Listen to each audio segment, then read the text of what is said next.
haven't had one of these in like 4 weeks or 6 weeks of podcasting. I was wondering if I'd... Yeah, I went to the store. I was like, I almost got a 40 of Twisted Tea. And then I looked at the alcohol content. It was like 5%. I was like, I'm not going to pee 9 times for 5% alcohol. I mean, let's get real.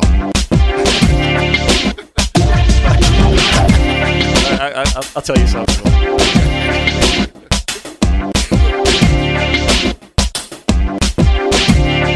It kind of falls in line with the hot thing in there. Okay. Well, cheers, everyone. It's From Behind the Barcast, the podcast for bartending, service industry, drinking in general, and catfish? Yeah. Question mark? Okay. Exclamation point? Uh-huh. Are you familiar with catfishing? Yes.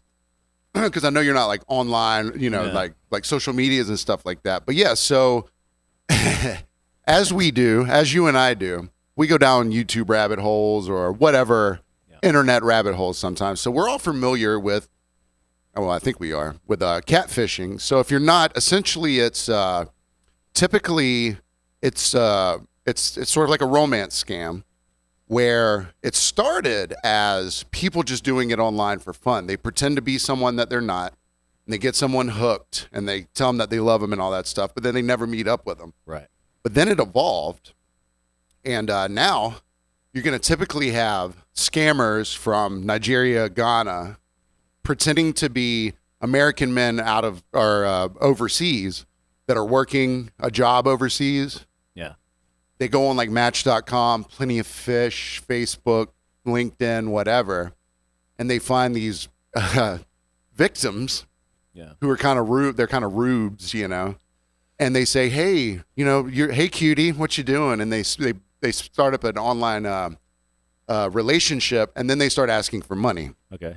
They're like, "Hey, I'm trying to get back in the U.S., but I had my mother's wedding band on, and it's a family heirloom, and it's made out of a metal that's not allowed to come into the country. I need $2,000 to get it back."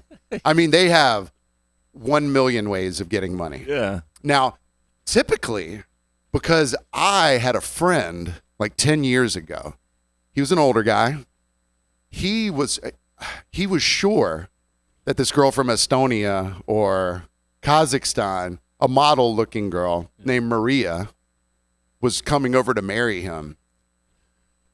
But she would be like, "Hey, I'm caught up in customs. I need another $5,000. Yeah. So I started asking him, I was like, "How much money have you sent this person?" I was like, "Let me read those emails." So it'd be like, "Oh, my dearest lover, Jan, I cannot wait to be held in arms." Yeah. And I was like, hey. All right, well, so I know there's like the scam aspect is like maybe there's monetary gain and all that, but my first exposure to it was just pretending to be someone you're not. Yeah. Like, we'll never meet in person because you live in L.A., I live in St. Louis. No one's going to buy a plane ticket or to come meet. And then it kind of crossed over to the scam. Yeah. So you present yourself as, financially independent or hot as shit, whatever. Yeah. And then or you're waiting on an inheritance. Yeah. So the more, and maybe you're not asking for money necessarily, but it's like you're doing this kind of voyeuristic, not being. That was the genesis of it. Yes. But then they got savvy. So just like bands have different styles of music that they play, different countries have different styles of scams. If you're in Ghana or Nigeria or Lagos, they're either doing the romance scams, which is, "Hey, fat white lady in America, I'm a hot dude from the U.S. that's trying to get back in the country. I love you so much. You're beautiful." Yeah. And then you have the Indian bent of scam, which is they pretend they're Microsoft or Norton Virus or Amazon, and they say, "Hey, someone bought something on your account. We'd like to return your money. We know that it was a mix-up. We know that it was a mistake," and then they'll pretend to put too much money back into your bank account. Yeah.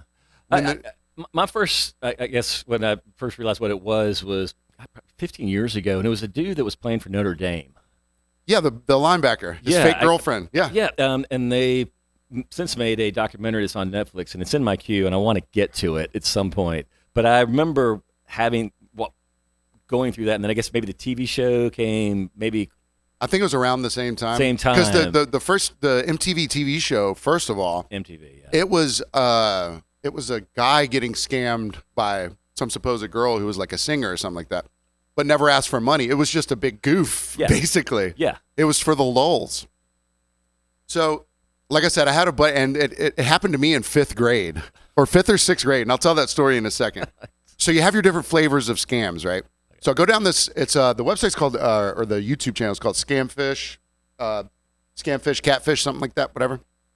And so I go down this rabbit hole, and what they've done, and I don't know if they did it on purpose, but this YouTube channel, the first 3 episodes or series that I watched, they made you dislike the person getting catfished so much that you were rooting for the scammer. Okay, so Wow. If you'll cut to the computer here, Ready? let's see. Check out this specimen of a human right here. So she is from Nebraska. Her name's Jody. She has at least 8 of her teeth left. And the biggest part about her is she says, I don't believe in interracial relationships because it's gross, it's disgusting, and I won't have it. Cut to the black guy trying to help her get out of this scam over there. He's like, really? I'm sitting right here. She goes, I'm sorry, that's just the way I was raised and the way that I feel. Black people shouldn't be with white people. So they're like, ma'am, you know this guy that you think you're talking to, a general in the army who's stuck in Germany? He's probably a black dude from Ghana. And I don't know if you know Ghanaian people, they're not white, right? She will not believe him. So what they do is they show her a picture of the guy, and then right next to it, they show her a video of him speaking at the White House 3 days before that, because he's a legit general. This Ghanan scammer took now this is what he did. This is amazing. I'll try and pop it up on the screen in post-production. They took one picture of him because he's a real general. He doesn't have many pictures like on the internet in terms of like not in uniform things, like him relaxing. So they took this one photo that they had of him where he's smiling and his neck is craned in a certain way. They photoshopped that head onto a guy laying in a hospital bed saying he had surgery on his leg. Same picture, same hat, head cocked the same way. Another picture, it's holding up a piece of paper, and it looks like it's been whited out 9 times, and it says, hello, Jody, I love you very much. I mean, obviously Photoshop. She's like, no, he's going to come visit me. Ma'am, how long have you been giving him money? 8 years. She's been giving him her Social Security check for 8 years. Well, I mean, even at this point, you and I have had this conversation about, like, I don't have social media. Yeah. Never have, and all that. And obviously it's a nice vector to get to know somebody. You have this online kind of personality, pictures, places you've been, Sure. interests, that kind of stuff. But it seems like every the profile shot is so doctored up no matter what. You're kind of being catfished even like right off the rip. That's what I'm saying. It's the most flattering picture you can present of yourself to the masses. But then the people who get catfished, their profile picture always looks like this right here. It's always from the neck up, the most unflattering pictures you've ever seen. And then I'll scroll along. I'll scroll along a little bit. Is block him. It's hilarious. So then the second guy that I saw, so they tried to prove to this lady by showing her video of the guy that she thought she was talking to, speaking at the White House 3 days before. So then the second guy they put on, so she contacted Catfish to see what was happening, right? Our next story is this 58-year-old California guy who's like really lost his mind in terms of his self-value. He's like, I'm probably the best singer you've ever heard. I thought it was a bit for a while. He goes, I'm probably the best singer you ever heard. And they go, well, your best friend, Joan, called us and said she thinks you're getting catfished because look at these 2 women that you're talking to right now that he thinks he's married to because they sent him a form online to sign to say that they were married. He's given up his entire $200,000 inheritance to this person. But he is out of his mind, and so he starts singing.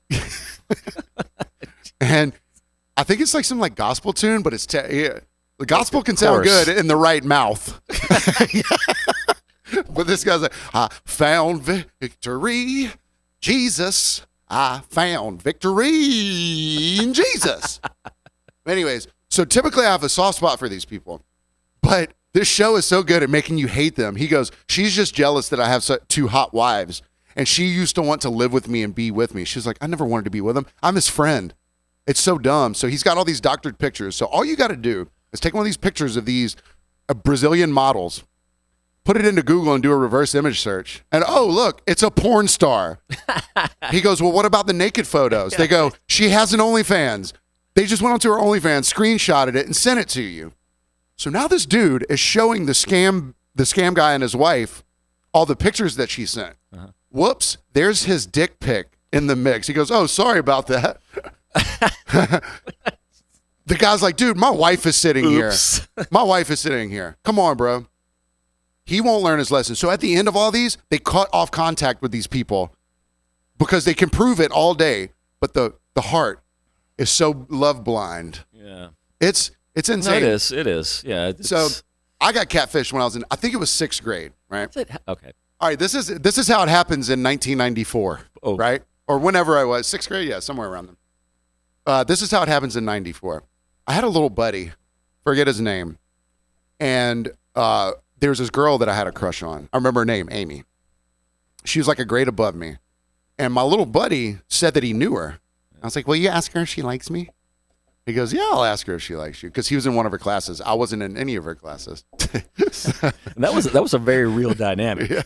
For real, yeah. I mean, that's what you had to do. Yeah. I can't write a note and like hand it to her. She'd be like, what the hell is this? There's no social media. There's no internet at that point, right?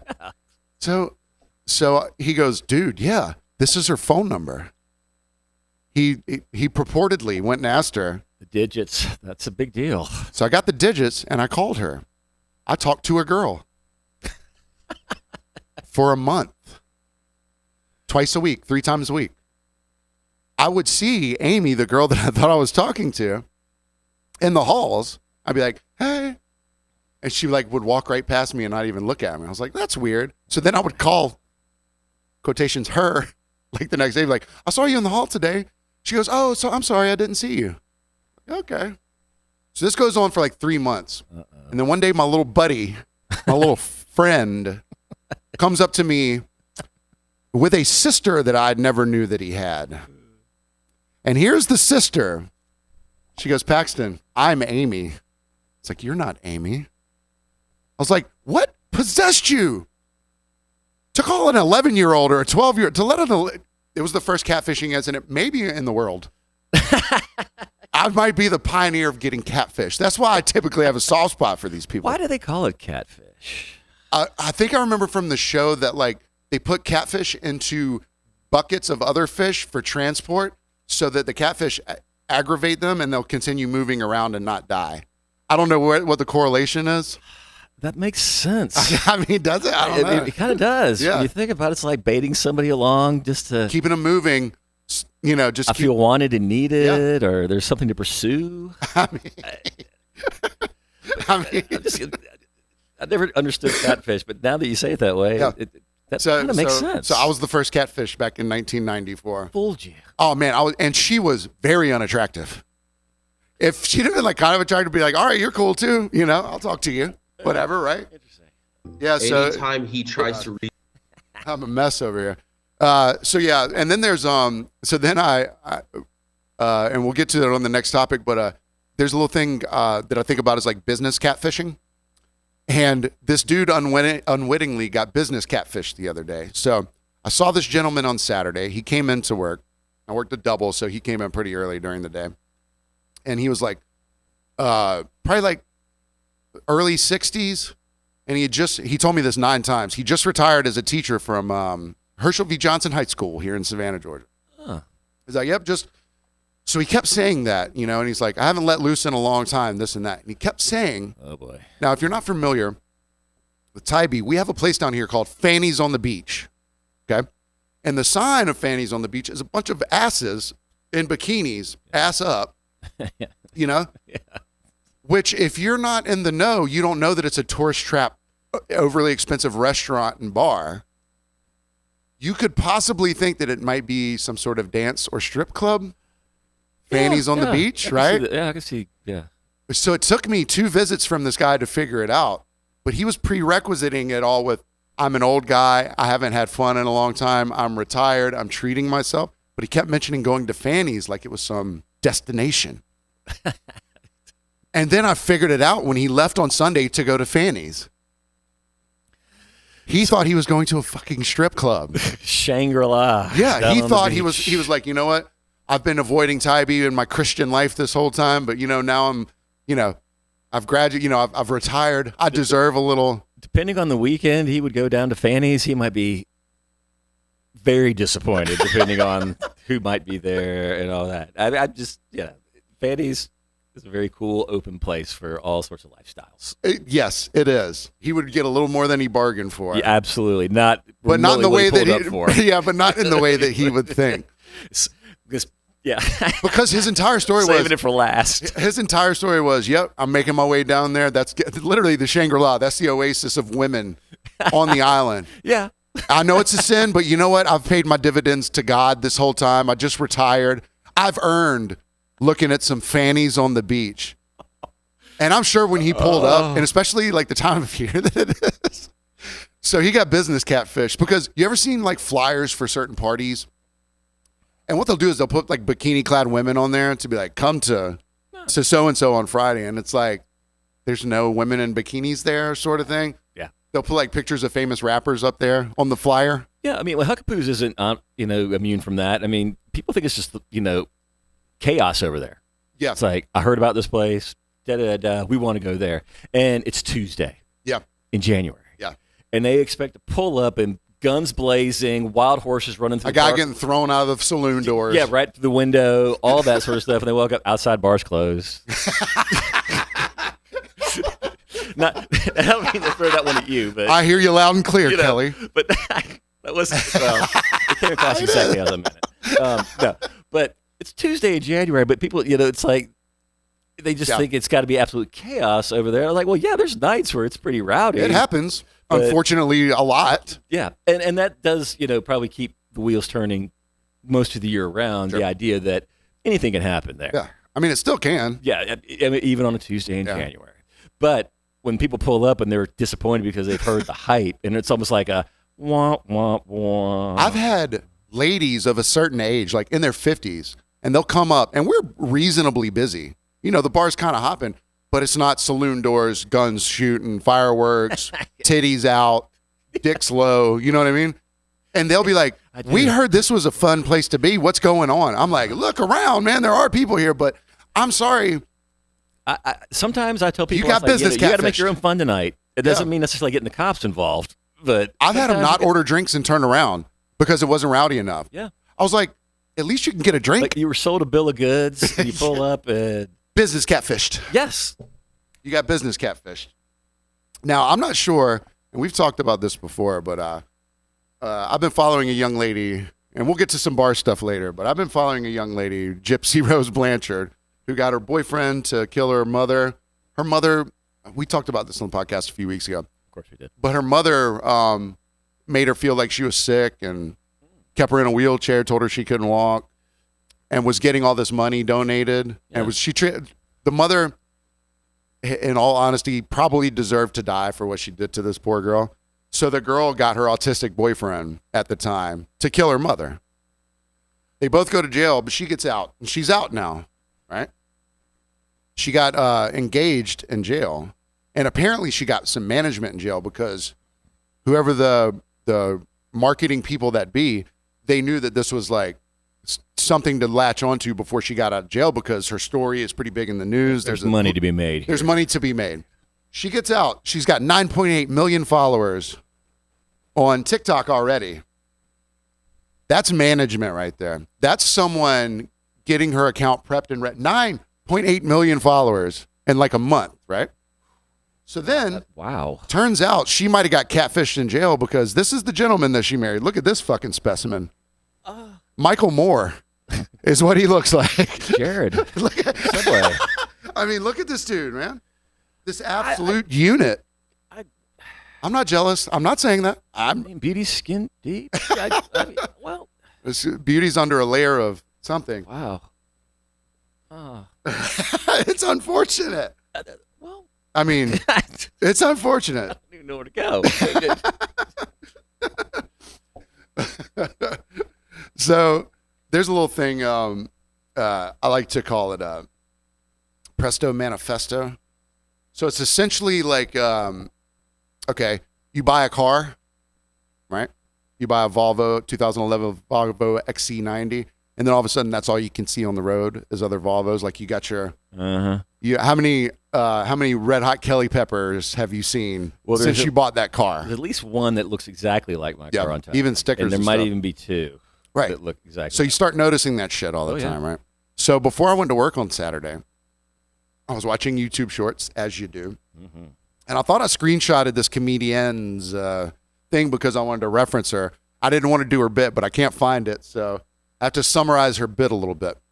And it was, she goes, I found a new group of people to not like, and that's the people who introduce themselves to you like they're on a reality show, right? Yeah. So she was like, I met this guy. He goes, hey, what's up, Jared? And I'm super loyal, almost to a fault. She's like, is there a camera around here? Are you introducing yourself to me like that? Man. So then she goes, and then I met this girl. She goes, hello, I'm Kelly, and I'm really chill until I'm not. And she goes, so you have feelings. You have normal human feelings, right? So I see that. I'm super chill until I'm not, wink. So I get to work. I'm not at work 10 minutes. And a coworker of mine meets someone at the bar and he goes, listen here, man.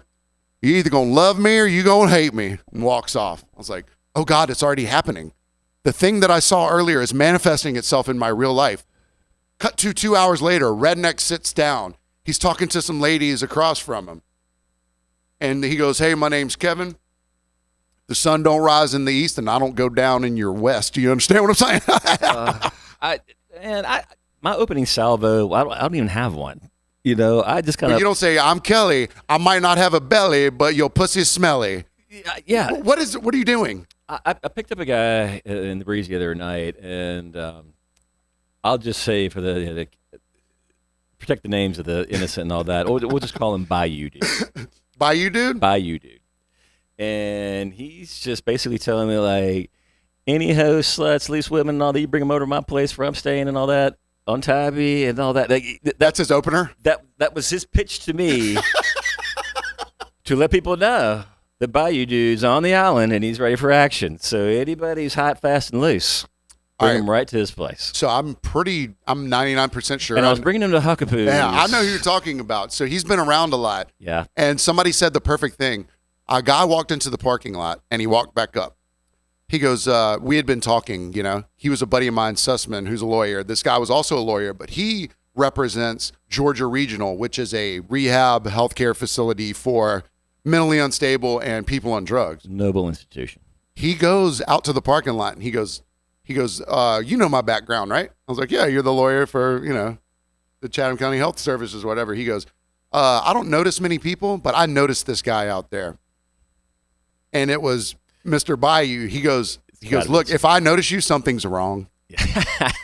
if you ping my radar, the spider sense tingling. Yeah. I was like, yeah, what do you think? So I wanted to speculate with him, but you know, he's the lawyer type. He's like, well, I'm not going to sit here and diagnose the guy. I was like, well, probably BPD and a little bit of schizo, whatever, because this guy is very high energy. Yeah, and I don't He's mind a nice high energy guy. approach to things. I mean, because I live vicariously through any number of my friends. You know, that's what you need, friends, so you can, you know, not be pulled out of your shell occasionally. Sure. But this guy's like felony assault waiting to happen.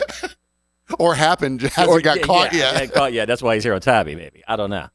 But it's like, even the worst people I would know, like, I'm not bringing them anywhere near you. Because that's how hard his pitch was. And I was like, you can't even make it up. See, he's got that type of like vibe. This is your opening shot when you won't roll into a place. I think just like that dude noticed him. I think he's like the Dawn soap in the oil slick. Wherever his body lay, there's a halo around him where people move to be out of his way. Well said. And he'll come out and he'll be like, "Look, I'm just eating my pizza." I'm like, "You're good, dude." You know, like I didn't say anything. A little self-aware. Yeah, Okay. He's got some self-awareness. But he goes, "They call me I mean, maybe. All right, and I'll say this: Bayou Dude and me. This is probably our first interaction that I can really think of that was in the breezy from the south end to Pooh's, and maybe nervous energy, maybe just Because you meet guys who are like, "Hey, how's the pussy in here tonight?" And you're like, "I'm a dude, yeah, but and like, that's definitely that's not something our I've heard. conversation." But he didn't like redeem him after being completely misogynistic, chauvinistic, and all that. Didn't redeem himself, With a tip. with a tip. Yeah, that kind of thing. Now, granted, just because even if you throw me a Jackson, I would still tell you the same story. Maybe caveat he threw me a Jackson, but that didn't change the fact like I'm not bringing anybody near you that I know. I'm not dropping anyone off. If someone is even going close, like, you sure you're going here? You're about a block away from a felony waiting to happen. Yeah, I mean, if he, without knowing exactly where he was staying, if he wanted to push on to somewhere else, I probably would have recommended pushing on to somewhere else instead of leaving him at Pooh's or bringing him to Pooh's in the first place. But like I said, just full of energy. But it's like, wow. He's very full of energy, but he still eats a lot. Shitty stuff. But he still eats a lot. He's always eating when he's there. So I'm like, those don't kind of jive together. But maybe his energy isn't chemical or outward endogenous chemical, whatever's not inside of you. Indigenous? No, he's not an American Indian. I mean, like I said, he might move a couch for you. Who knows? I think that guy would move own. a couch without asking, without you needing it moved. He probably could have pushed my car from the south end. But you know what? Props to him, though, because he still drinks Bud Lights, and he's the type of guy that would be like, I don't drink Bud Light. I'm not a queer. I'm coming back around to Bud Light. I mean, it's still the same. It never changed. Yeah, it still tastes the same. They stepped in it. It's fine. Wait a minute. So you're okay with Bud Light showing pornographic films to kids? Because that's what they do, apparently. Yeah. Hey, you got to learn sometimes. You got to have to talk some point. You got to learn sometimes. Yeah, I mean, yeah. So you can't. He's a guy you can't dismiss. You got to kind of pay attention to him. But you ever been on the phone with someone and you go, all right, you give them the little, okay, all right. You start changing your inflection because you want to get off the phone. Yeah. I got a little tale for you. I went over to Sunset Kelly's house the other night. I wanted to go borrow a cup of milk so I can make my hamburger helper, which was a terrible idea, by the way. So I go, he goes, milk's on the counter. I was like, all right. Kelly's over there in the kitchen. And I'm doing the normal small talk, like, hey, I see you got a bow over here. He goes, yeah, I do. All right, man. I was like, I just got the all right dismissal. Like, we're done here. I mean, Kelly, I'm not mad at you. You did it, though. I was cooking chicken. You did it. You go, okay, without looking over. You know you did it. You know you did it. Well, now I feel bad. Yeah. I don't feel bad. I was like, heard. I wish that people heard my inflection when I give it to them. Okay, man. Well, gotcha. I didn't get the hangout vibe from you when you wanted to come by to get the cup of milk. Yeah. It was like, it seemed like a very Well, no, but I wanted to at least talk for a second. Did you? All right, cling clang. Making chicken. All right, bud. Yep, right there. Was my bedroom door closed? No, you were in the kitchen. No, but was my bedroom door closed? How did somebody else? Clang, clang. All right, yeah. Milk's on the counter. Yep. All right, I'll see you. God. Did I miss the signs here? No, but listen, I wish that people would understand inflection like that better. I knew immediately what you meant. I was like, all right, see ya. Listen, it's fine. I'm the exception to the rule. I hear inflection. I know when you're ready to the rule. I know when you're ready to be done with me because I know when I'm ready to be done with people and they don't hear me because you can go, okay, heard, gotcha, all right. I was cooking stir fry. Everything doesn't meld together perfectly. It's very labor intensive. When's the last time you went to a Waffle House? Ooh. God, man, to be perfectly honest, the last time I went to one was the one on President Street. And it was probably the Christmas day before COVID. Yeah. So 2019. So not after a night out? No. Okay. It was Raw one of the- dog, hot Waffle House. It was one of those. It's kind of a long story, but I don't want to get into all that. But it was just one of those like going to Sunrise or Breakfast Club wasn't really something I wanted to do. I was like, you know what, I want to go to Waffle House. So you left Tybee Yes. for the destination Waffle House Yes. in Midtown Savannah. Yes. That's a lot. That's a craving. Yeah, it absolutely was. It was something that couldn't be satiated any Is other there something way. you normally get from there that's like the thing that draws you besides the hash browns? Pecan waffle. Really? Probably one of the few people that I go with, or people, every time I go there, no one gets the waffle. No one gets a waffle. But I always Apparently the did. pecan waffles are great though. Well, so before and, that, and then a bacon, egg, and cheese sandwich. well, have you gone after partying? Of course, yeah. Many Absolutely. times, right? Sure, yeah. Have you ever seen a Waffle House advertisement No, on TV? No. anywhere absolutely besides like not. a billboard? No, You haven't, no. because they don't advertise. You know why?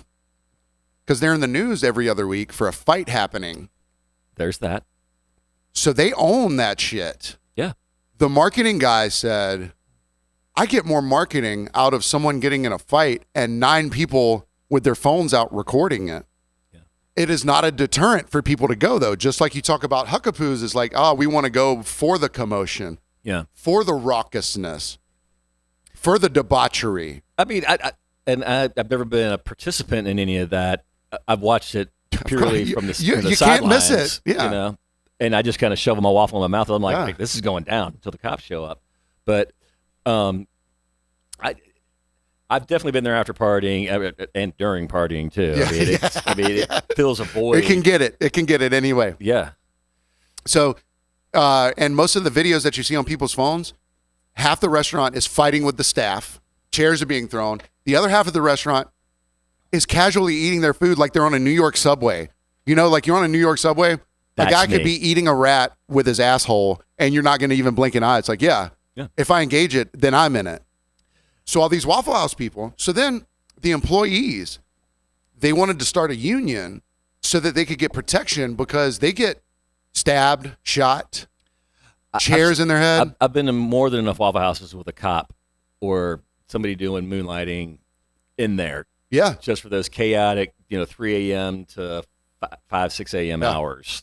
So, and the guy, the marketing guy, he goes, the way you can tell if a Waffle House is doing well is you look at the numbers between 1 a.m. and 6 a.m.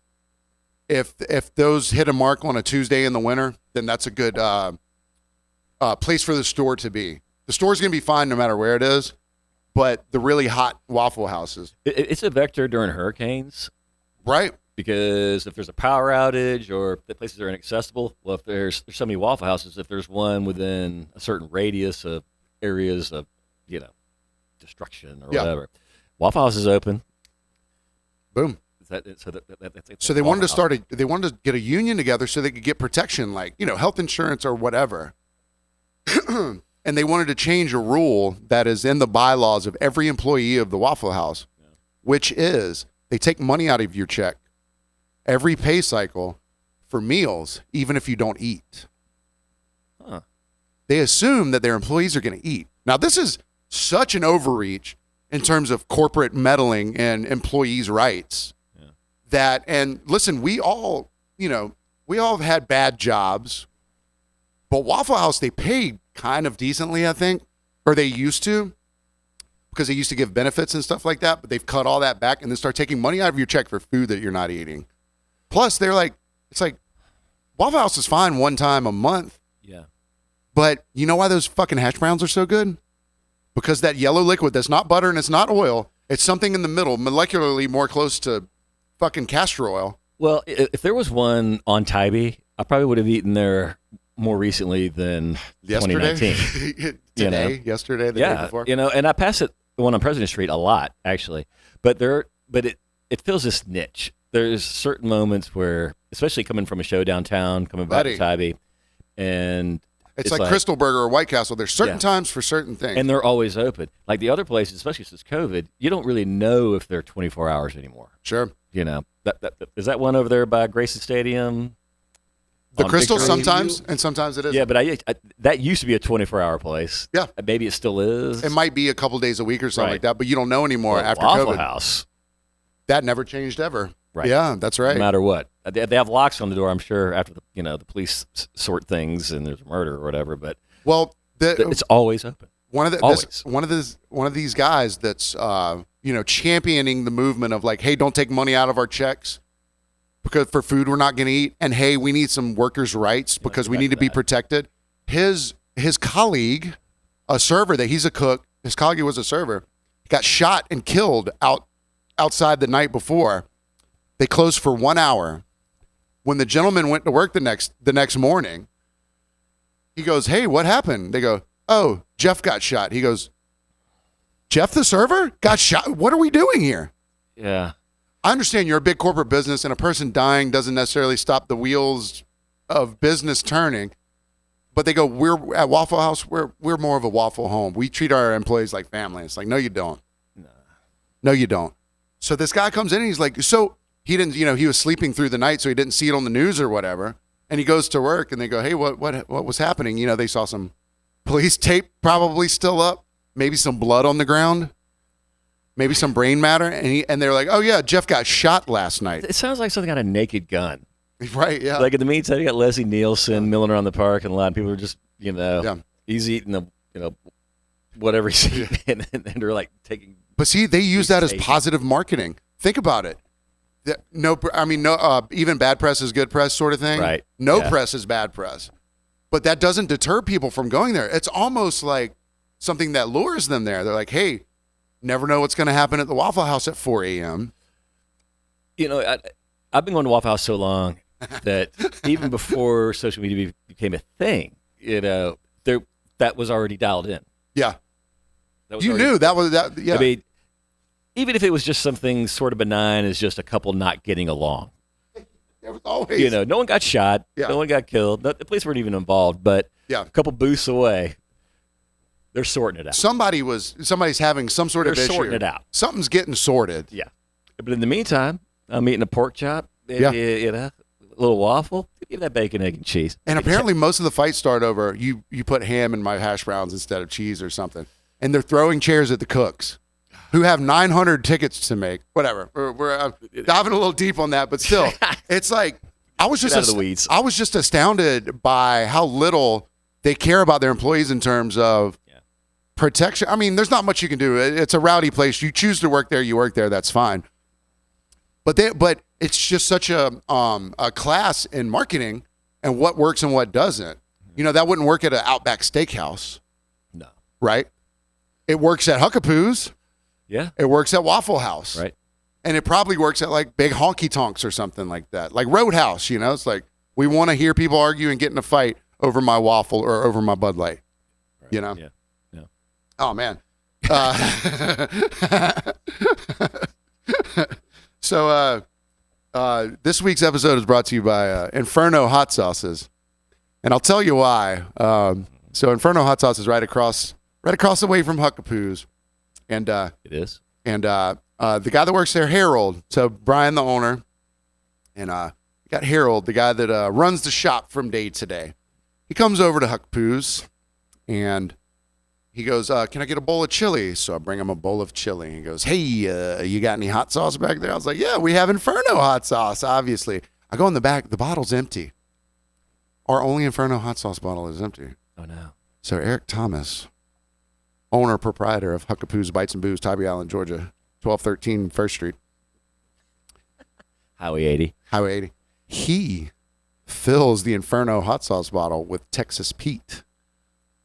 And he goes, send this out there and see if he notices the difference. Catfish. It's like, that's a dirty dog trick. Catfish. But I love it. You just got hot sauce catfish. So I bring it out there. I watch him dump it on there. Not a word. You could even tell, like, there was a little of the normal hot sauce left in the bottle. And it was a slightly different color than the Texas Pete.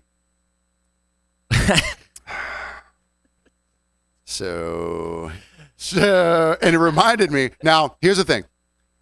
My brother, Harold, he wasn't out there like, I could tell one hot sauce from the other or anything like that, It's just funny that he works in a hot sauce shop and we slipped Texas Pete by him. Right. On the other end of that spectrum, I think rest his soul, I'm not sure if he's dead or not, but but Fat Joey, I'd be surprised if he wasn't.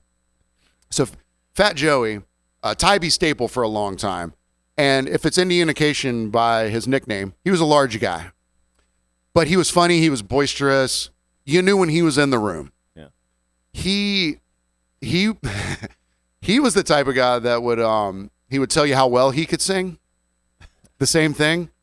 And then he'd get up there. And you know, so singers, they do vibrato. They go, Hallelujah. Right? Compensate. His was that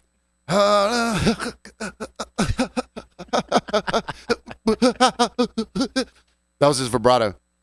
Anyways, so he's in there one night and he goes, I'll tell you what, Paxton, I could tell a PBR from a Bud Light, from a Budweiser, from a Natural Light, all this shit, right? So he was a PBR man. He was ordering pitchers of PBR because he was a big boy. He drank it a pitcher at the time. He would blow through a pitcher in like 10 minutes probably. Just a big guy with a big thirst, right? Large man, large thirst. That's what he was, the hungry man of drinking. Only for hungry men. Only for the thirstiest. Pitchers of PBR. So my man, after he's been purporting his prowess at palate punctuation, possibly propriety. his propriety at palate palpitations, I brought him 4 in a row pitchers of not PBR. I got him 1 pitcher of Bud Light. I got him 1 pitcher of Miller Lite. I got him 1 pitcher of this. He never said a word. I mean, domestic light and cold's been marginalized to a certain degree. I understand, but he it. says he can tell the goddamn difference. And I don't know if I could like maybe pinpoint each individually, but I would like to think That you could tell one is different from the other? I would like to. No, I'm. Oh man, I don't want to put myself. Don't make a challenge that we'll have to follow through with on this but podcast, I'll Kelly. say this: I know when I'm drinking a Bullet, Okay. and I know when I'm drinking a High Life, and I know when Okay. I'm drinking a Bud Light. Do you? Yeah. Do you? But that's knowing. It's like there is an absolute difference between the three. I mean, we can go down the list. What if it was in a pitcher without any markings on it? Would you be able to tell? That's what I'm saying. I mean, I'd be happy to have it first, and I'm just saying, this dude. All right. no, I get. There's a lot of gentlemen. Now, women don't do this, but gentlemen do. They're sitting there with the world of information in their pocket called a smartphone. They will argue about who retired when out of football when they could just literally pull it up and look. No, it was 68. No, it was 67.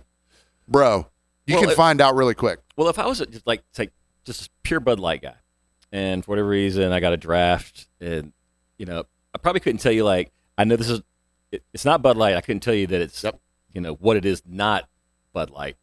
Okay. You know what I'm saying? It's like when we talked about last week. Captain and Coke. Yeah. Sailor Jerry and Pepsi.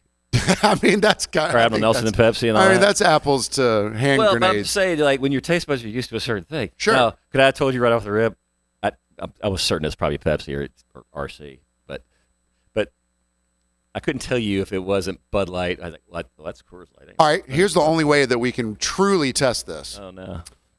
I'm going to bring 3 Bud Lights. You're going to drink 3 Bud Lights. Okay. Or 3 cups of Bud Light. Sure. Then I'm going to start trickling in other beers just to give you the baseline of Bud Light and then see if you can be like, no, that's different than Bud Light. Okay? Now, right. You said you could do it. You know what? Fuck it. I'll do Okay, it. yeah. I mean, hey, it's content, baby. So do you think you could do it with vodka? Man, no, I don't think so. All right. I didn't think anyone could. So shout out Rob Kisabeth, his stepdad, Gary. Not him. His stepdad. We switched from Stoli to Tito's like 7 or 8 years ago at Pooh's. Once Tito's was like a thing, I think different distributors, so we had to choose one or the other. So we chose Tito's, which is, I mean, Stoli's fine. Tito's is great too, whatever. They're both really good. I think we got more from that distributor that sells Tito's to us. So we went with the person that we get more stuff from. We might have got a better deal than on the Stoli. Stoli's imported. That's whatever. So any number of factors. So this gentleman, he and his wife always drank Stoli and sodas. So at the switchover, I poured him a Tito's and soda instead of a Stoli and soda because we didn't have any Stoli. Right.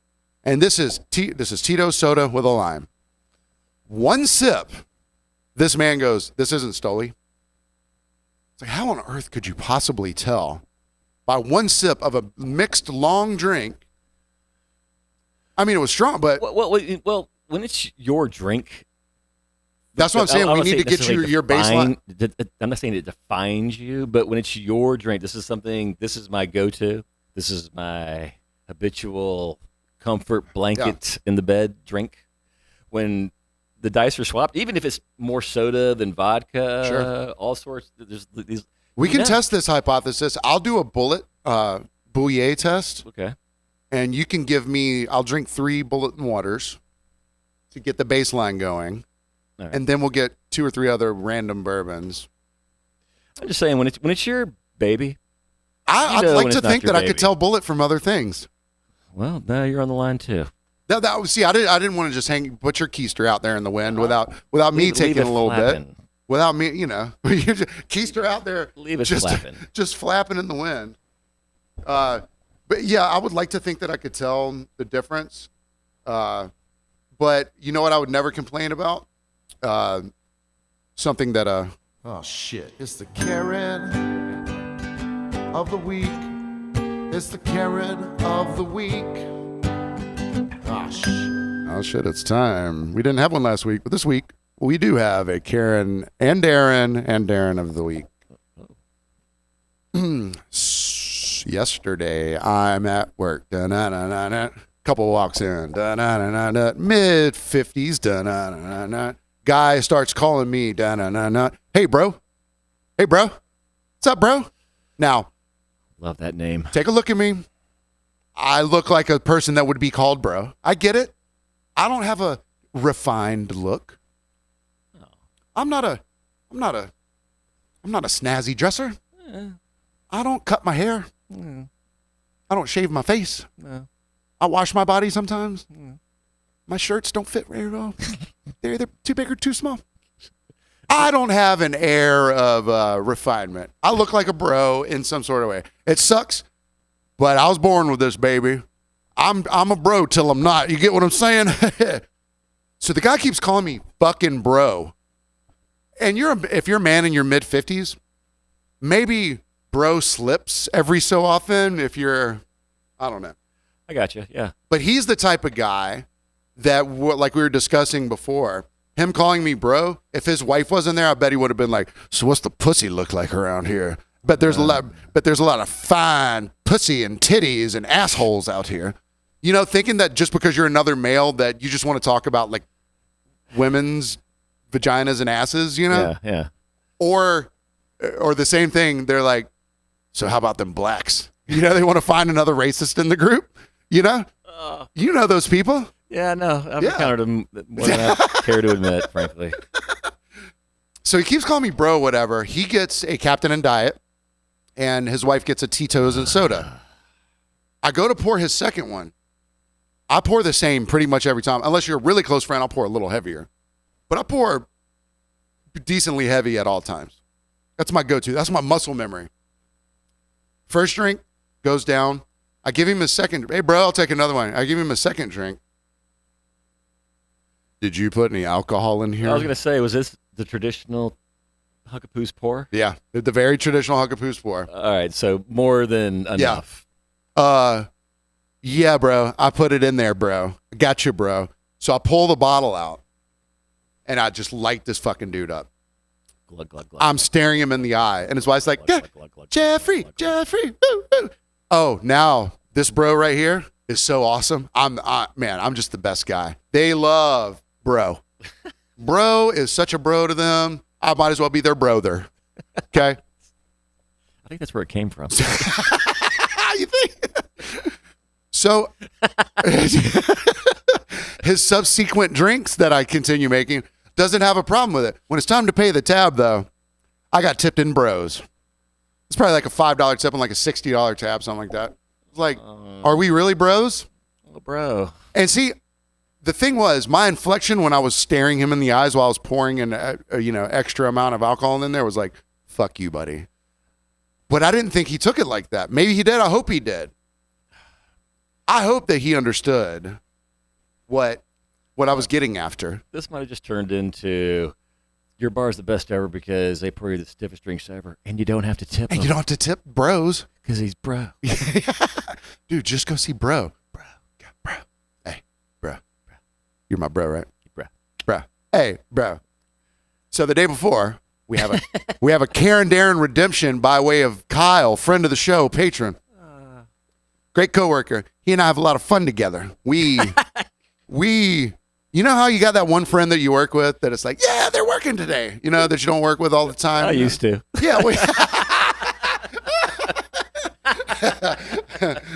But it's like, even if it's a shitty day, it'll be a good enough day because you get to chop it up. Yes. You get to cut up. You get to rebel rouse, So on my double, you get the fannies on the beach. You get looking at pussies and titties and assholes. Penises. So, bro pussies, bussies. I get into work, show up about noon because I know I'm going to work until about midnight. A true double, 12 hours, fucking for real. And I get there, and the first table that my man Kyle gets outside is a 4-table put together. And you ever seen the pictures of the 19 girls that dress like Han Solo? Yeah. They have the brown vest. Sexy Solo? No. I Just mean, like straight up they were like, no. These are like debutante 25-year-olds. I got you. They got the furry boots, Oh, yeah. the brown vest. They all kind of look the same. Black leggings, and then every dude has connectors on his sunglasses. All wearing sunglasses. It's very overcast. Whatever. Yeah. Wear your sunglasses anytime you want to, bro. Lots of vests on the men. One sweater tie over. Classic. So there's already about 14 people at this table. I can't turn around and make a drink and then 6 more identical people show up. Their parents probably couldn't tell these fucking people apart. They were all so alike. College age, definitely. Yeah, maybe just out of college. A Yeah. few of them it was, and I think it was like, I remember the look. I did. yeah, you know the look. Absolutely. I mean, there's probably different iterations of it depending on where you're from and where you go, but like you can just tell when people are all of the same ilk. They probably all grew up together around 3 years apart from each other. Same clothes, same age, same neighborhood, same school, same campus, same rape accusations, And groups of 4 more people are showing up. Every time I turned around, his table was growing like a snake on the Nokia phone and the Nokia brick. So I'm like, imagine what this fucking ticket situation is going to look like at the end. So Kyle and I are discussing it. We're kind of taking bets. I was like, at minimum, you're going to have 4 groups of tickets, right? This group, once it's it. Turns out there were about like 7 different groups that wanted separate checks. So Kyle, in his wisdom, he lets them see. He goes, okay. And he walks away. He comes and talks to me. He's like, I got a bad feeling. I got a bad feeling too. He goes back to the table. He goes, could I get you guys have Venmo? Do you guys have Apple Pay? My man pulled a full Karen Darren redemption, all one check. There was someone in the group that must have been like, oh, hey guys, let's look around. No exaggeration, 22 people, 24 people. Hey man, Kyle, the GOAT, got it down to 1 fucking check. Well done for him, and well done for the person who offered up. Whoever the point person was on that. Yeah. That's if you absolutely. We have to acknowledge ovation. people like that. Well, if you have the financial wherewithal to make that easier, now 22 people is a lot of people. And even at Pooh's, it's still a lot of cash. Yeah. That's a lot of cats to wrangle. But if you have the financial wherewithal to be like, you know what, I'll just to make the night go continuously even smoother than it is right now and as great as it is, I'll cover it. And even if there's any reciprocation, fine. If there's not, fine. And that one person, I almost am assuming. No, I'm going to assume they're like, I'm probably getting maybe a third of this back from this whole group of people. Sure, yeah. But if you have the weight, I've done it myself in groups and all that. And these Again, people didn't look like they carried cash. gotcha. You know what I mean? Yeah. Yeah, But they're if not a you could- cash carrying group. But just for the sake of moving things along, I've been more than happy to accommodate and be like, you know what? Let's just get on to the next thing. Even if it's not to help the server out, Yeah. but just to help your own Yeah, I mean, sanity. to my own shame, I probably wasn't thinking about the server necessarily. It was more about I want to leave. Let's go. Let's get this done. Yeah, instead of millie-mouthing about this whole thing, I'll just pay for it. How much is it? Okay, I got this. Yeah, you guys can get me back later. One person buy me a beer, please. Yeah. But 22 people, that's a hell of a... How's the goat, man? I don't know, if his subtlety. I guess that's the theme of this week's show is like the subtle inflections of things. He might have been like, "Yeah, I'll give you a second to think on those 7 separate checks." Which even with 22 people, 7 separate checks wouldn't have been entirely terrible. But then what you're doing is you're parsing out each person. Like, so how many of the slices of pizza did you want to get? Do you want to get 4 of the McUltras out of the bucket? Yeah. It's kind of a lot, you know. Yeah, without being on the serving side of things, it just seems like a nightmare It is. on both sides, frankly. Do you want to feel upset for a second? I don't know if you can hear this over the microphone, but I found this shirt. Yeah. Susudia. And the moment I laid eyes on this shirt like a week ago, the song has been repeating in my head. I mean, just looking at Susudia. So you're welcome. I'm giving that to you. That's a free gift from me. So just stare at my shirt. I was as already much. thinking something different for that shirt, but I'll tell you later. Okay. I mean, And it's nothing bad. It's cool.